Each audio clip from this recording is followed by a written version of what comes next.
C'est quoi le compromis? Le compromis, c'est prendre ce qui est juste et puis lui ajouter un petit peu de ce qui est faux. Restez avec nous dans Jouissez de votre vie.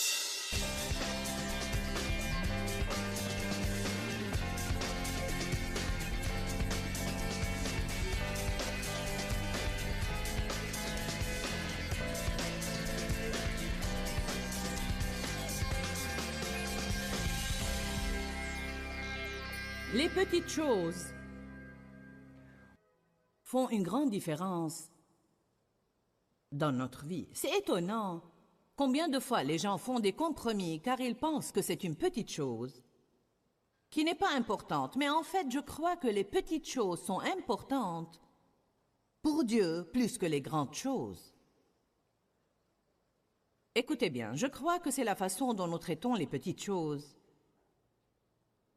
qui est vraiment en dit long sur notre caractère. C'est le caractère de Dieu qui nous incite à lui faire confiance et à compter sur lui parce que nous savons qu'il est honnête et nous savons qu'il est fidèle. Nous savons qu'il dit toujours la vérité et qu'il est toujours bon. Dieu veut que nous soyons fidèles. La Bible dit dans Matthieu 25, 21, « Si tu te montres fidèle en peu de choses, je t'en confierai de plus importantes. » J'ai été fidèle pendant 5 ans en des études bibliques faites chez moi avec 25 personnes qui se rassemblaient chez moi dans ma salle de séjour chaque semaine. 25 personnes pendant 5 ans. Et j'avais la vision de faire ce que je fais maintenant. La plupart de ces années, je n'ai reçu aucune aide financière pour mon ministère et nous avions de grands besoins financiers car j'avais démissionné de mon travail pour me préparer pour mon ministère. Ensuite, j'ai travaillé dans le ministère de quelqu'un d'autre pendant 5 années et j'étais fidèle dans ce ministère. Bien que j'ai vu un accroissement et j'enseignais à beaucoup plus de personnes et j'avais beaucoup d'opportunités, ce n'était pas la vision que j'avais ni ce que je voulais. Mais je ne peux pas vous dire combien de personnes ne voient pas leur vision s'accomplir, ne voient pas leurs rêves se réaliser, et cela parce qu'elles ne veulent pas faire attention aux petites choses, et elles ne veulent pas continuer à faire ce qui est juste. Dans les jours des débuts modestes, encore et encore et encore et encore et encore et encore et encore et encore et encore, et quand elles en ont marre de le faire et le refaire de nouveau. La plupart d'entre vous savent que ce sont les petites choses qui finissent par détruire les mariages et finissent par ruiner les relations. Parfois, les gens perdent leur travail à cause de choses banales comme ne pas arriver au... Eh bien, je ne suis que 3 minutes en retard 4 fois par semaine. Ce n'est pas grave, c'est une petite chose, c'est un problème que j'ai, c'est un point faible dans ma vie. Mais vous savez quoi? Les petites choses sont très importantes. Les petites choses. Je ne peux vous dire pendant combien d'années dans ma vie, Dieu m'a confronté au sujet des petites choses et vous avez entendu quelques-unes de mes histoires à propos de rendre le caddie à sa place et de ne pas tricher au bon d'achat. Et je ne vais pas vous raconter ces histoires, mais Dieu m'a vraiment formé pour ce que je fais maintenant à travers les petites choses. Un jour, j'étais sur mon chemin vers la pharmacie pour acheter quelque chose. Et j'ai vu 1 centime dans la boue. Je lui ai donné un coup de pied et j'ai continué mon chemin. Dieu m'a parlé en disant, « Si tu ramasses les centimes, tu seras un jour une millionnaire. » J'étais tellement loin d'être une millionnaire que je n'arrivais pas à écrire ce mot.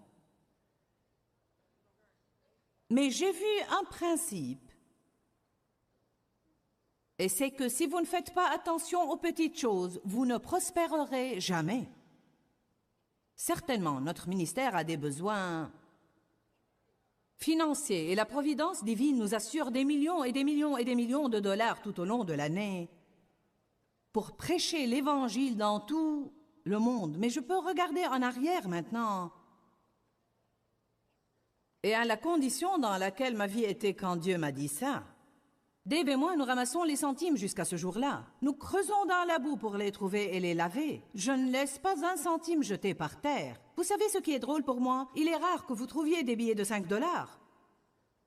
Vraiment, vous ne trouvez même pas des pièces de 20 centimes. Parfois, vous trouvez des pièces de 5 centimes. Mais c'est étonnant combien de personnes ne prennent pas la peine de ramasser des centimes. Ce n'est qu'un centime. Je veux que vous sachiez que si vous ne faites pas attention aux petites choses, Dieu ne vous confiera jamais de plus importantes choses. Dieu veut que son peuple règne. Il veut que son peuple occupe un poste de responsabilité. Il ne veut pas qu'un incroyant soit votre patron dans votre travail et qu'il ait toute l'autorité pour maltraiter les croyants. Il veut que son peuple ait l'autorité. Vous savez, c'est vraiment pathétique combien de personnes qui sont chrétiennes ne font pas attention aux petites choses. En tant que chrétien, vous ne devez pas rester au travail et naviguer sur Internet alors que vous êtes payé pour travailler. Vous n'êtes pas payé pour jouer. Mais si votre patron dit « pas de travail à vous donner, vous pouvez jouer sur Internet », alors faites-le. Mais vous êtes payé pour travailler et vous n'êtes pas censé faire des choses en secret que vous ne feriez pas au vu et au su de tout le monde. Le patron arrive. Nous ferions mieux de reprendre le travail. Allez maintenant.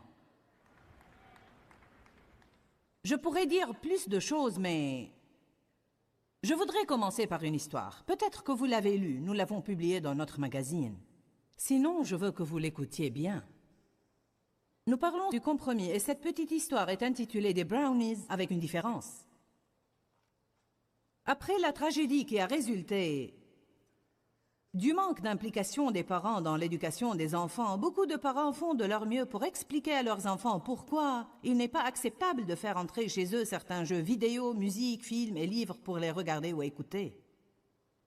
Un des parents a trouvé une idée très originale qu'on ne pourrait pas réfuter. Il a écouté les raisons que ses enfants ont présentées pour qu'ils leur permettent de voir un film avec leurs acteurs préférés et que tout le monde allait voir. C'est une des excuses les plus boiteuses que les chrétiens trouvent. Tout le monde fait ça. Même des membres de l'Église ont dit que le film était superbe et qu'il nécessitait un accord parental seulement à cause de suggestions sexuelles. En fait, on ne montre rien. Le langage était décent, assez bon, et on n'a blasphémé le nom du Seigneur que 3 fois. Les effets visuels étaient fabuleux et l'intrigue était pleine d'action. Oui, c'est vrai, il y avait une seule scène dans laquelle un bâtiment habité a explosé, mais la violence n'était pas exagérée et il n'y avait rien de grave. Ce n'était pas vraiment mal, papa et maman. Même avec toutes ces explications, le père ne cédait pas. Il ne leur a même pas expliqué pourquoi il disait non. Il leur a juste dit non. Je sais très bien que dès que je parle de films, probablement la moitié d'entre vous se sentent coupables. Et d'autres se sentent condamnés car nous pouvons avoir cette attitude. Si vous ne regardez pas n'importe quoi, il ne vous restera rien à regarder. Tout d'abord, je préfère ne rien regarder que de regarder n'importe quoi, mais vous pouvez prendre certaines mesures. Il y a une petite machine appelée le gardien télé qui sous-titre les films et censure par un bip tous les langages grossiers. C'est pour commencer. Allez maintenant. Nous avons trouvé une compagnie sur le web qui réalise le montage des films de cinéma en censurant tout ce qui est mauvais. Et je vous dis, même s'il n'y a pas des scènes de séduction et des scènes de nudité, même s'il n'y a pas des mots grossiers, ceci ne gâche pas le film. Amen. Je vous dis, faites de votre mieux pour essayer de garder les choses pures autant que possible, que votre âme ne soit pas la poubelle du diable. Combien d'entre vous croient que ce que vous mettez en vous influera sur vous? Allez, dites-moi, est-ce que vous croyez vraiment cela? Je sais que parfois les gens n'aiment pas que les prédicateurs se mêlent de leurs affaires de cette façon. Mais vraiment, nous devons donner des sermons sur la sainteté et la vie juste. Et peut-être que si on avait délivré de tels sermons pendant les 20 ou les 30 dernières années, on aurait évité tout ce gâchis dans notre société aujourd'hui.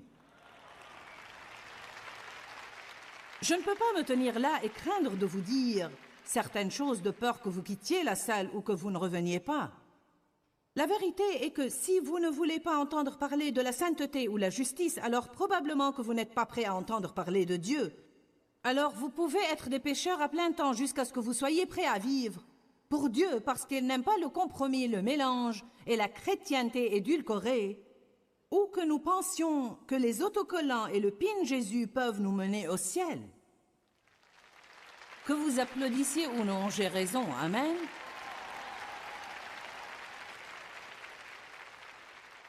Écoutez, la sainteté est récompensée. Il y a une récompense pour la sainteté. Il est merveilleux d'être content des décisions que vous prenez. Il est merveilleux d'être content des choix que vous faites. Il est horrible de faire des choses que votre conscience vous condamnera pour les avoir faites et continuer à les faire même si vous vous sentez coupable. Ne vivez pas comme ça. Ce n'est pas une façon de vivre. Même après les explications, les enfants voulaient regarder le film et le père refusait. Après quelque temps, le même père a demandé à ses enfants s'ils voulaient des brownies qu'il avait préparés. Et il a dit qu'il les a préparés suivant leur recette préférée et qu'il a ajouté un nouvel ingrédient. Et quand ils ont demandé ce que c'était, il les a regardés.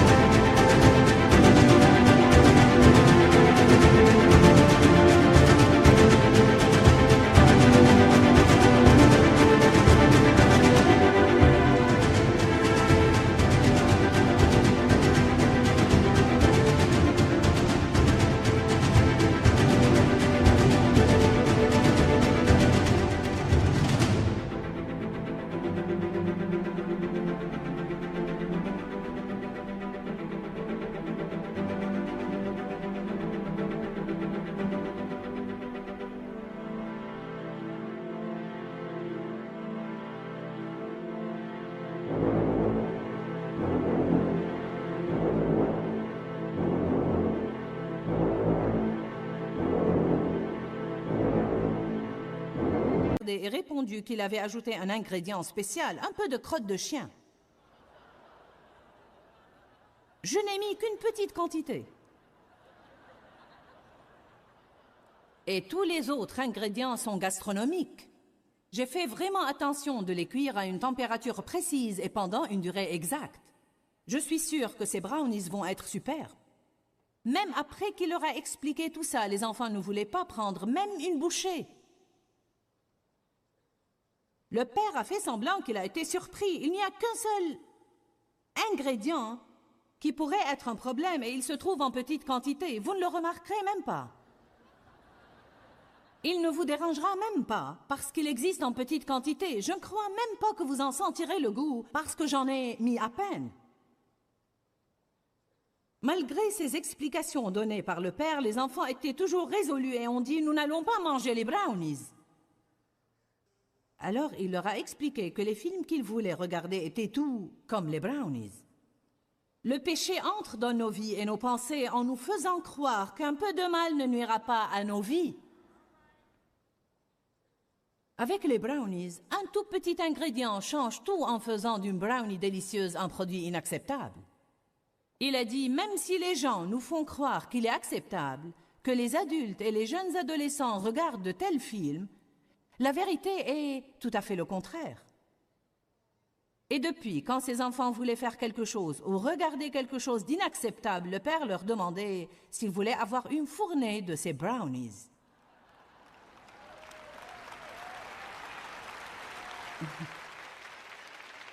Je voudrais juste dire, je ne vous dis pas quoi regarder ou ne pas regarder.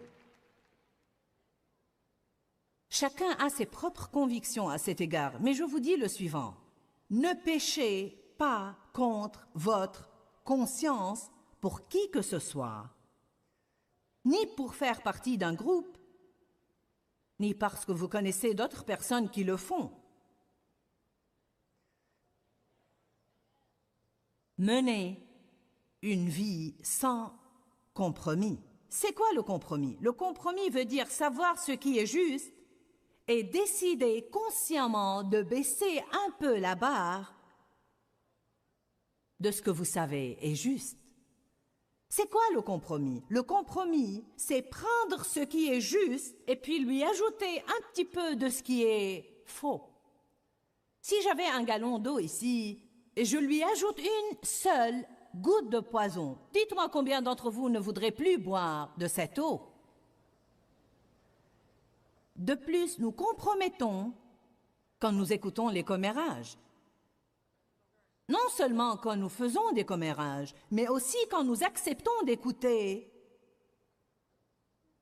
quelqu'un dévaloriser quelqu'un d'autre.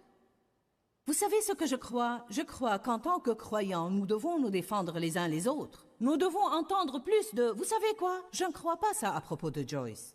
Je ne crois pas ça à propos de mon pasteur. Je ne crois pas ça. La Bible dit que toute affaire soit décidée sur la déposition de 2 ou 3 témoins fiables. Je vais vous dire quelque chose. Celui qui parle de tout le monde n'est pas fiable et il va certainement parler de vous. Je vous assure que s'il parle des autres, alors il parlera de vous. Dès que j'entends quelqu'un faire des commérages, je sais tout de suite que je ne veux pas qu'il soit un ami à moi. Galates 5, verset 9 dit « Un peu de levain fait lever toute la pâte ». Un peu de compromis peut avoir un effet négatif sur tout ce que nous faisons. Beaucoup de personnes gâchent toute leur vie à cause de petits compromis. Le Cantique des Cantiques dit « Ce sont les petits renards qui ravagent les vignes ». Et Matthieu a dit « Si tu te montres fidèle en peu de choses, je te confierai un jour des choses plus importantes ». Le mot fidèle signifie être loyal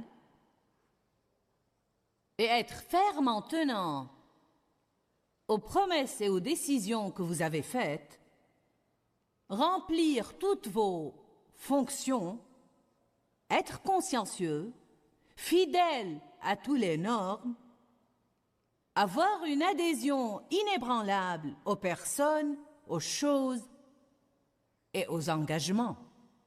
Il y a des choses qui sont importantes pour Dieu et qui ne sont pas importantes pour nous, car Ésaïe 55, 9 dit « Autant les cieux sont élevés au-dessus de la terre, autant mes voix sont élevées au-dessus de vos voix et mes pensées au-dessus de vos pensées. » Je pourrais penser, c'est une chose banale qui n'a pas d'importance, mais selon Dieu, cette chose pourrait être plus importante que ce que je juge très important.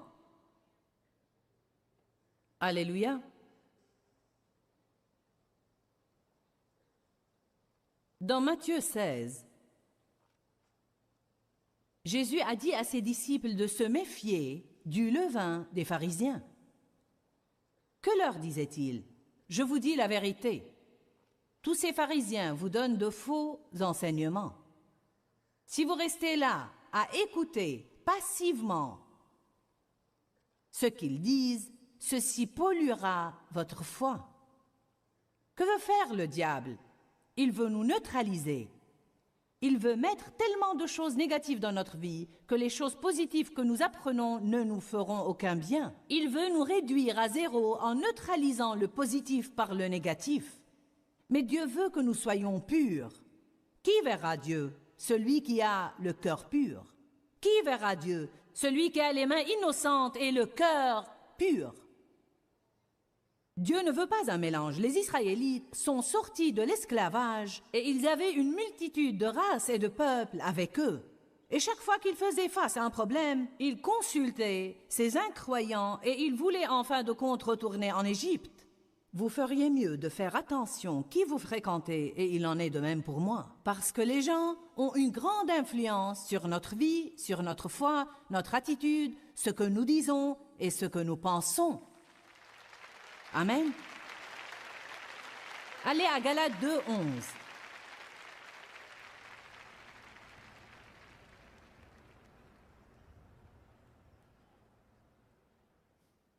Peut-être qu'il n'y a aucune personne dans cette salle qui ne fait pas des compromis de temps en temps. Nous avons tous besoin d'entendre parfois un tel message. Car vous savez quoi? Il y a dans la Bible un mot que nous ne devons jamais oublier, et c'est le mot excellence.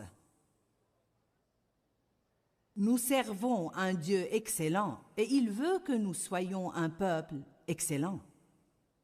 En fait, il y a beaucoup de médiocrité chez le peuple de Dieu, des gens qui feraient n'importe quoi pour sortir de leurs problèmes. Beaucoup de gens aujourd'hui disent qu'ils veulent faire certaines choses et ils ne les font pas.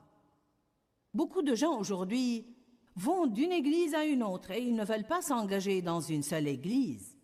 Vous savez pourquoi? Parce qu'ils veulent se lever tous les dimanches et faire ce qu'ils ont envie de faire. Allez maintenant, vous êtes silencieux. À quelle église vous allez? Je vais ici et là, et parfois je vais là-bas, et parfois je vais autre part. Vous savez, les gens ne veulent pas être responsables. Ils ne veulent pas s'engager dans une église car ils ne veulent pas qu'on leur demande où ils étaient la semaine dernière. Allez, vous avez besoin de ça, que vous le vouliez ou non. Vous ne pouvez pas vivre des desserts. J'aime les choses dures. Vous savez quoi? Nous devons grandir. Les bénédictions de Dieu sont réservées aux personnes matures. Les personnes qui ne vivent pas selon la chair. Nous ne pouvons pas vivre selon nos émotions et faire ce que nous voulons et faire ce que les autres font. C'est vrai que nous sommes dans le monde, mais nous ne sommes pas censés agir comme le monde. Nous devons être assez courageux pour prendre position.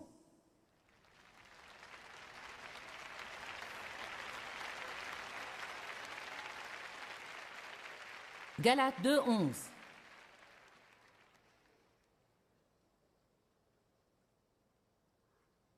Mais lorsque Pierre est venu à Antioche, c'est Paul qui parle. Je lui ai résisté en face et je me suis ouvertement opposé à sa conduite. Bon, Paul a confronté Pierre concernant sa conduite. Écoutez ce qui se passait. Parce qu'il était répréhensible et il s'était donné tort. En effet, avant l'arrivée de certaines personnes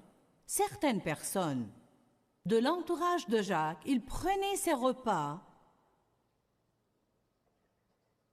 avec les païens, les non-juifs, mais après leur venue de Jérusalem, il s'est esquivé et il s'est tenu à l'écart de tous les païens et a arrêté de manger avec eux par crainte des circoncis. Comme lui, les autres chrétiens d'origine juive se sont mis eux aussi à cacher leurs véritables convictions, au point que Barnabé lui-même s'est laissé entraîner par leur hypocrisie, leur dissimulation et leur manque de sincérité. Mais quand j'ai vu qu'ils ne marchaient pas droit, j'aime beaucoup ce mot. Selon la vérité de l'Évangile, j'ai dit à Pierre, devant les frères présents, devant tout le monde, « Toi qui es d'origine juive, tu vis comme les païens et non à la juive. » Parce que vous comprenez, Jésus est mort pour tout le monde. Je crois qu'une des choses dont chacun d'entre nous doit se rappeler tous les jours de notre vie est que nous ne devons pas compromettre et que nous devons faire attention aux petites choses dans notre vie. Je crois vraiment que la façon dont la personne voit...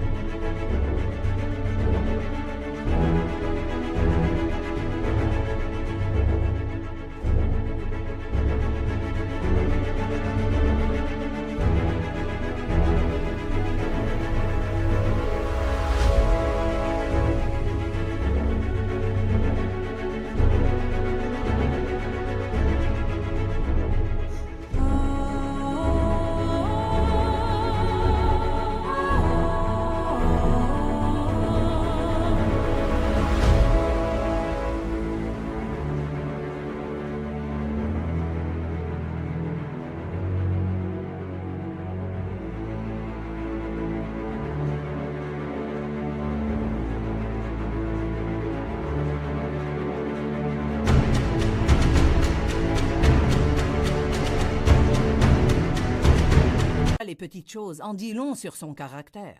Si nous croyons que nous pouvons ignorer les petites choses sans en subir les conséquences, alors je crois que ça montre que nous ne sommes pas diligents. Je veux vous encourager aujourd'hui à faire attention aux petites choses, aux attitudes qui sont fausses, aux pensées qui sont peut-être fausses, aux choses que vous dites aux gens et qui pourraient blesser leurs sentiments, même les petits amertumes et ressentiments qui pénètrent dans nos cœurs et nous pensons « ce n'est pas grave, cette personne a vraiment blessé mes sentiments et elle me maltraite alors, j'ai le droit de me mettre en colère contre elle ». Je vais vous dire quelque chose, plus nous cherchons à vivre dans la sainteté et plus nous sommes prêts à faire tout pour faire plaisir au Seigneur, plus nous serons heureux, plus nous aurons la paix et plus le Seigneur pourra nous bénir dans notre vie. Quand, Seigneur, quand? Dans ce livret, Joyce Meyer vous apprend à faire confiance au temps de Dieu. Pour obtenir ce livret gratuitement, écrivez-nous à Joyce Meyer, boîte postale 40095-6300, Larnaca, Chypre. Ou bien visitez notre site web www.joycemeyer.org/fr.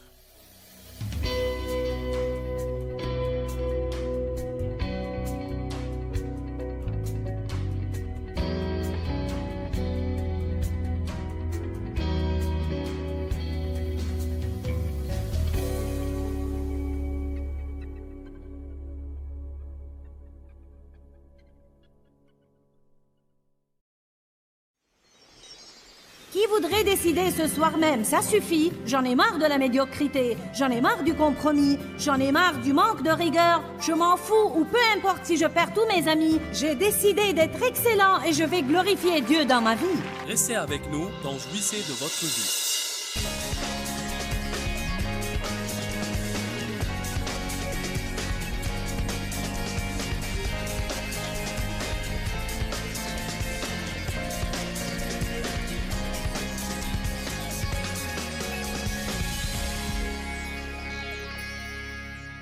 Il y avait des fois dans ma vie où je pensais qu'il n'y avait pas de mal à cancaner et à dire du mal des gens, pourvu que je les dise à Dave seul. Je vous dis franchement, je prêchais, je pensais, je ne raconte ça qu'à Dave. Allez, ne restez pas là à faire les innocents. Ou bien je murmurais et je me plaignais de choses concernant l'Église. J'en étais arrivé au point où je ne parlais plus aux membres de l'Église, mais je rentrais chez moi et gna gna gna gna gna gna gna gna à Dave. Je n'arrive pas à croire ça. Gna gna gna gna. Je n'aimais pas ceci et je n'aimais pas cela. Ceci n'était pas juste, cela n'était pas juste. Vous savez, ces choses n'ont jamais résolu un problème. Êtes-vous d'accord ce soir? Toutes ces choses n'ont jamais résolu un problème. Si nos temps de prière arrivaient à 25% du temps que nous passons dans les plaintes, on remporterait de plus grandes victoires. Allez, j'essaye de vous aider. Un soir, après avoir terminé tous mes concernant le travail, le Seigneur m'a parlé et m'a dit, tu sais Joyce, ce qui importe n'est pas de qui tu parles, mais les paroles que tu répands dans l'atmosphère. Ce sont les paroles qui gâchent tout. Et il a dit, peu importe à qui tu parles, j'entends bien ce que tu dis, et je n'aime pas ça. Parce que tu parles de mes enfants.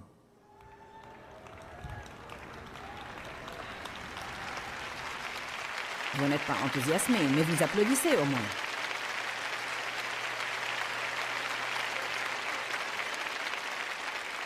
Combien d'entre vous croient que nous devons nous élever plus haut en ces jours-là?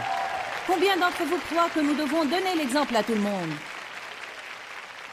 Nous ne devons pas faire ce qu'ils font. Nous devons donner l'exemple. Luc 12, verset 2. Non, commençons plutôt par le verset 1. Sur ces entrefaites, les gens s'étant rassemblés par milliers, au point de se fouler les uns les autres, Jésus se mit à dire en privé et tout d'abord à ses disciples rassemblés autour de lui, « Gardez-vous, méfiez-vous du levain et du ferment des pharisiens, qui est l'hypocrisie, qui produit des agitations violentes. » Alors il dit, gardez-vous du compromis, gardez-vous du mélange. Ne soyez pas hypocrites. Ne dites pas que vous croyez certaines choses alors que vous faites complètement autre chose en secret. Il n'y a rien de caché qui ne doive être découvert, ni de secret qui ne doivent être connus. C'est pourquoi tout ce que vous aurez dit dans les ténèbres sera entendu dans la lumière. Et ce que vous aurez dit à l'oreille dans les pièces les plus retirées sera prêché sur les toits. Wouhou! Soit nous prenons toutes les Écritures au sérieux. Vous ne pouvez pas choisir seulement les Écritures qui parlent de la prospérité et des miracles. C'est le grand problème que les gens ont aujourd'hui. Béni soit Dieu, j'ai la foi pour mon miracle.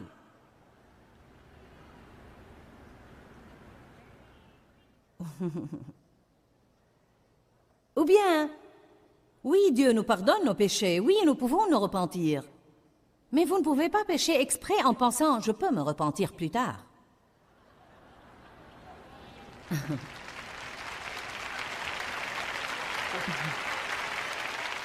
Je crois qu'il y a quelque chose qui va mal dans nos cœurs quand nous vivons comme ça. Oh, Jésus. Je répète, je crois que ce sont les petites choses. Je vais vous dire quelque chose. Je crois que tout ce que nous faisons en secret est beaucoup plus important pour Dieu que ce que nous faisons à l'Église. Parce que vous savez que nous allons tous agir décemment quand nous sortons ensemble. Et nous allons essayer d'impressionner les autres et d'impressionner nos amis spirituels. Mais ce qui importe, c'est comment je parle à mon mari, comment je traite mes enfants, comment je m'occupe de ma maison. Est-ce que j'essaie de cacher des choses quand mes amis viennent me visiter? Je ne sais pas si vous vous éventez parce que je vous lance des flèches enflammées ou... Alors je dis toujours aux gens, si vous n'avez pas besoin de ça, je vais me le prêcher à moi-même et à toutes ces merveilleuses personnes assises devant leur télé. Il y a maintenant des millions de personnes qui nous regardent partout dans le monde. Et je vous dis de nouveau que les petites choses sont très importantes. Pour cela, je vous prie et je vous supplie dans le nom de Jésus-Christ de commencer simplement à vivre selon vos consciences éclairées et d'arrêter de faire des compromis dans votre vie.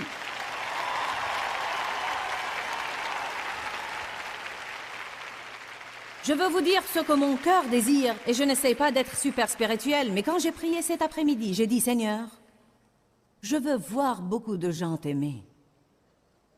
Je veux voir beaucoup de gens parler du Seigneur en public. J'en ai marre des prières cachées qu'on fait en se tenant la tête comme si on avait mal.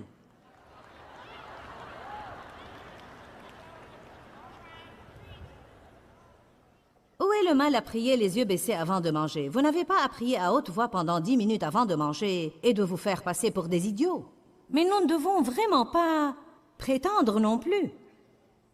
Si vous allez prier avant de manger, alors faites-le quelles que soient les personnes avec qui vous êtes. Ne priez pas avant de manger quand vous êtes avec des croyants et puis vous renoncez à le faire quand vous êtes avec des collègues au travail. Je ne veux pas les embarrasser. Ça leur serait complètement égal s'ils vous embarrassaient.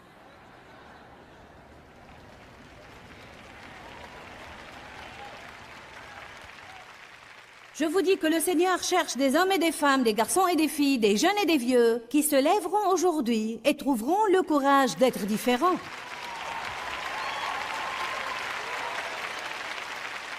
Ce que l'œil n'a point vu, ce que l'oreille n'a point entendu, ce qui n'est point monté au cœur de l'homme, tout ce que Dieu a préparé et mis de côté pour ceux qui l'aiment vraiment,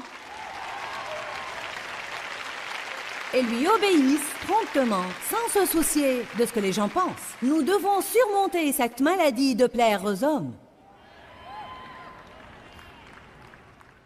Je me sens horrifiée quand je me souviens des compromis que j'ai faits, même en tant que chrétienne, pour faire partie de certains groupes de personnes dans mon Église, et pour être acceptée.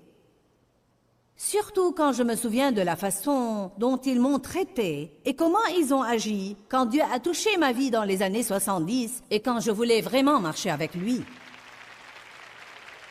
Laissez-moi vous dire quelque chose. Ceux qui vous aiment et sont vraiment vos amis vous aideront à vous élever plus haut et ne seront pas jaloux de vous quand Dieu essaye d'agir dans votre vie.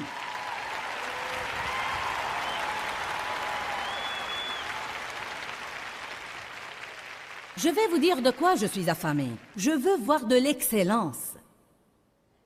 Je suis affamée de voir des personnes qui marchent dans l'intégrité et des personnes qui disent la vérité. J'en ai marre des personnes qui me mentent tout le temps.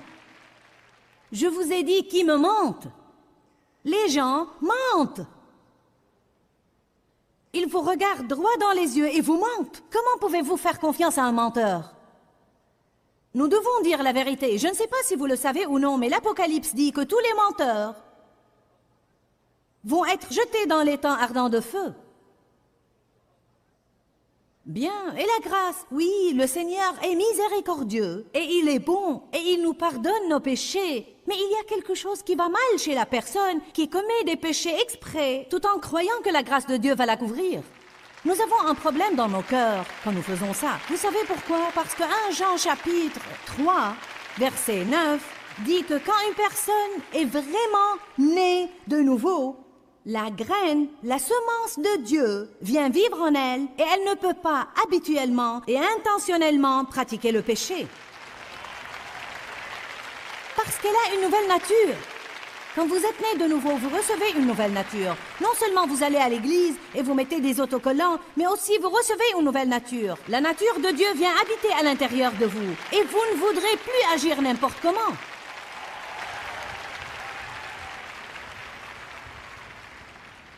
Qui d'entre vous prendra une décision ce soir?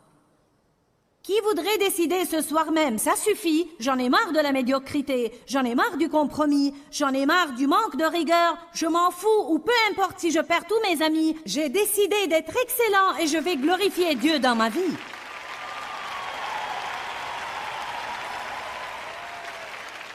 Allez, il est un Dieu merveilleux et il mérite d'avoir un peuple excellent. Mon Dieu, ce que Jésus a fait pour nous est trop merveilleux pour que nous puissions le décrire. Qu'arriverait-il au monde si la moitié des chrétiens vivaient pour la gloire de Dieu? Qu'arriverait-il si nous arrêtions simplement de dire des choses que nous ne devons pas dire et de maltraiter les gens? Qu'arriverait-il si tout chrétien, chaque fois qu'il commet une erreur, trouvait le courage de dire « Tu sais quoi, je suis désolé, j'ai mal agi, pardonne-moi. » Je n'ai pas donné le bon exemple. Et je suis vraiment désolé. Vous savez, si vous vous trouvez dans une situation embarrassante, j'ai fait ça au début. Dieu avait à me confronter au sujet de ma bouche. Mes commérages, de dire des choses qu'il ne fallait pas que je dise, de faire courir des rumeurs et de cancaner. J'étais curieuse, je voulais me mêler de tout et le raconter à tout le monde. Je voulais être responsable des racontards. Et après, Dieu m'a confondu fermement dans ma vie. Et j'en suis finalement arrivée au point où quand je racontais des choses qu'il ne fallait pas que je raconte, je sentais comme s'il y avait une machine grinçante ici dans mon esprit.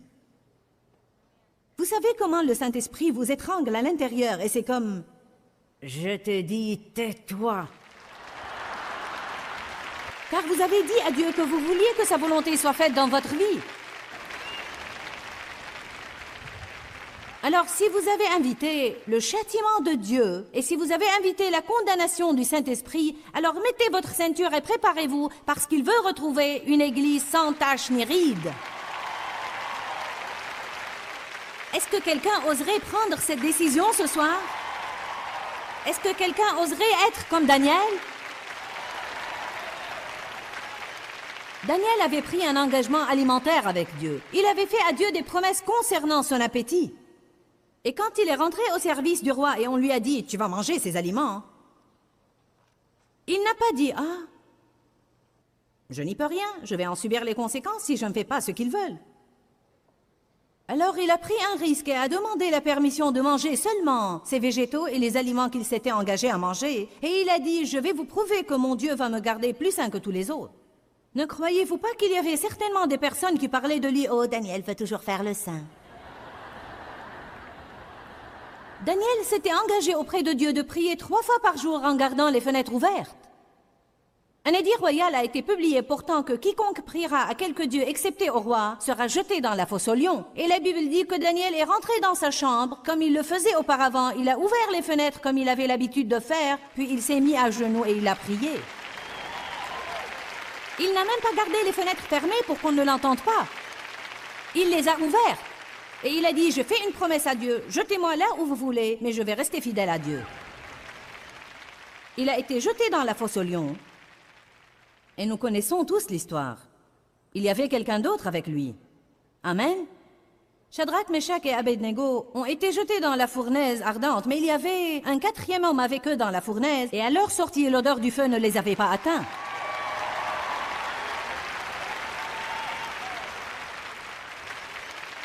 Il faut que vous appreniez à arrêter de faire des compromis si vous voulez que Dieu agisse puissamment dans votre vie. Dieu m'a confronté plusieurs fois, de telle sorte que j'en suis arrivée au point où je m'arrêtais au milieu des phrases, tellement je me sentais confondue à l'intérieur de moi-même, et je disais, excusez-moi, mais je ne suis pas censée parler de ça. Dieu me confond et je dois me taire. Désolée. En fait, c'était embarrassant, mais j'avais promis à Dieu que dès qu'il me confond, même si c'était une chose qui allait vraiment m'embarrasser, de ne pas permettre à ma chair de dominer. Faites cela quelquefois, et vous prendrez le dessus sur votre chair. Amen. Il y a plein de personnages dans la Bible dont Dieu a enregistré les erreurs pour notre bien et pour nous instruire. Je veux que vous preniez Genèse 4, verset 1. Adam connut Ève, sa femme. Elle conçut et enfanta Caïn, et elle dit, « J'ai formé un homme avec l'aide de l'Éternel. » Plus tard, elle enfanta encore son frère Abel. Abel fut berger, tandis que Caïn fut laboureur. Au bout de quelque temps, Caïn fit à l'Éternel une offrande des fruits de la terre, et Abel, de son côté, en fit une des premiers-nés de son troupeau et de leur graisse. L'Éternel porta un regard favorable sur Abel et sur son offrande, mais il ne porta pas un regard favorable sur Caïn et sur son offrande. Alors Caïn fut extrêmement irrité, et son visage fut abattu. Et l'Éternel dit à Caïn, « Pourquoi es-tu irrité et pourquoi ton visage est-il abattu? Écoutez bien. Certainement, si tu agis bien, tu relèveras ton visage. Et si tu agis mal, le péché se couche à la porte comme une bête tapie, et ses désirs se portent vers toi. Mais toi, tu devras le dominer. » Cependant, Caïn dit à son frère Abel, « Allons dehors. » Et comme ils étaient dans les champs, Caïn se jeta sur son frère Abel et le tua. L'Éternel dit à Caïn, « Où est ton frère Abel ?» Il répondit, « Je ne sais pas, etc., etc. » Vous connaissez l'histoire. Et la Bible dit que depuis, Caïn a été maudit sur la terre. Permettez-moi de vous dire quelque chose à cet égard. Tout d'abord, Caïn a fait une offrande de l'œuvre de ses propres mains. Il a présenté sa dignité au Seigneur, et Dieu a refusé que sa dignité dépende de ses propres œuvres, comme il le fait toujours quand nous lui offrons nos propres œuvres. Mais Abel a offert les premiers-nés de son troupeau et leur graisse. En d'autres termes, Caïn a offert n'importe quoi. Mais Abel a offert le meilleur qu'il avait. Je ne crois pas que nous comprenons que ces personnes faisaient un sacrifice quand nous apprenons qu'ils ont offert leur premier-né ou leur premier fruit. Savez-vous que s'ils ont offert leur premier-né, alors cela signifiait qu'ils avaient à attendre très longtemps pour savoir s'ils allaient avoir un second-né? Quand j'ai remarqué cela, j'ai pensé, waouh, quel sacrifice! Vous voulez que j'offre mon premier et le seul que j'ai jusqu'à présent?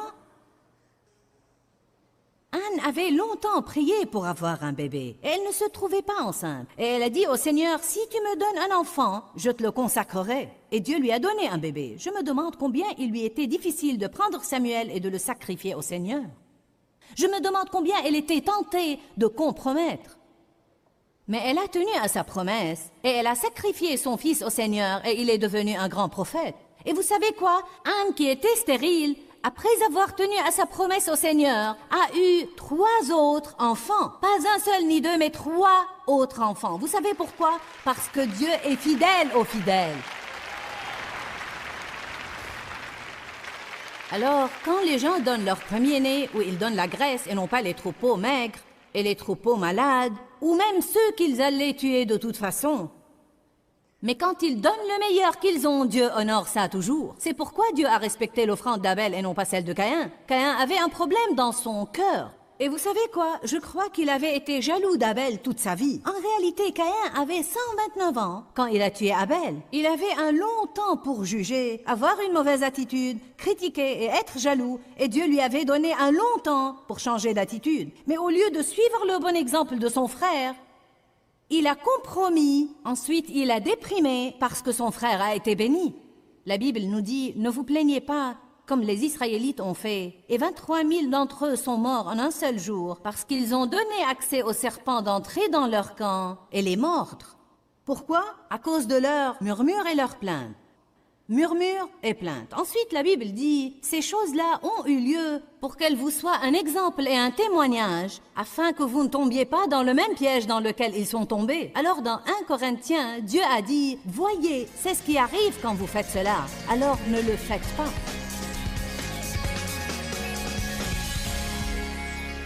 Je crois qu'une des choses dont chacun d'entre nous doit se rappeler tous les jours de notre vie est que nous ne devons pas compromettre et que nous devons faire attention aux petites choses dans notre vie. Je crois vraiment que la façon dont la personne voit les petites choses en dit long sur son caractère. Si nous croyons que nous pouvons ignorer les petites choses sans en subir les conséquences, alors je crois que ça montre que nous ne sommes pas diligents. Je veux vous encourager aujourd'hui à faire attention aux petites choses, aux attitudes qui sont fausses, aux pensées qui sont peut-être fausses, aux choses que vous dites aux gens et qui pourraient blesser leurs sentiments, même les petits amertumes et ressentiments qui pénètrent dans nos cœurs et nous pensons « ce n'est pas grave, cette personne a vraiment blessé mes sentiments et elle me maltraite alors, j'ai le droit de me mettre en colère contre elle ». Je vais vous dire quelque chose, plus nous cherchons à vivre dans la sainteté et plus nous sommes prêts à faire tout pour faire plaisir au Seigneur, plus nous serons heureux, plus nous aurons la paix et plus le Seigneur pourra nous bénir dans notre vie. Quand, Seigneur, quand? Dans ce livret, Joyce Meyer vous apprend à faire confiance au temps de Dieu. Pour obtenir ce livret gratuitement, écrivez-nous à Joyce Meyer, boîte postale 40095-6300, Larnaca, Chypre. Ou bien visitez notre site web www.joycemeyer.org/fr.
khắp phương trời vẫn nhớ tới quê hương.